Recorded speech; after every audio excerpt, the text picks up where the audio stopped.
மதுபானம் அருந்தவில்லை அந்தப் படை. எந்த மாதுவையும் மானபங்கம் செய்யவில்லை அந்தப் படை. ஊதியத்துக்கு ஊழியம் செய்யவில்லை அந்தப் படை.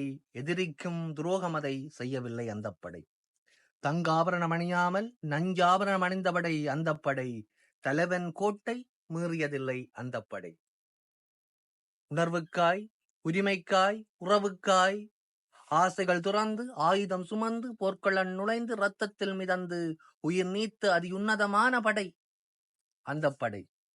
போரில் வெற்றியுண்டு, தோல்வியுண்டு. போரில் நீதியுண்டு, அநீதியுண்டு. போரில் நேர்மையுண்டு, துரோகம் உண்டு. எத்தனை அநீதிகள், எத்தனை துரோகங்கள், எத்தனை வல்லாதிக்க நாடுகள் சேர்ந்து வீழ்த்திய போதும் அந்தப் படை உலகில் கடைசி தமிழனின் கடைசி மூச்சு உள்ள வரையில் ஒவ்வொரு தமிழன் இதயத்தின் ஆழத்திலும் புதைந்திருந்து ஒவ்வொரு இதய துடிப்பின் போதும் நினைவில் வரும் அந்தப் படை. தமிழனின் ஒவ்வொரு இதய துடிப்பின் போதும் நினைவில் வரும் அந்தப் படை.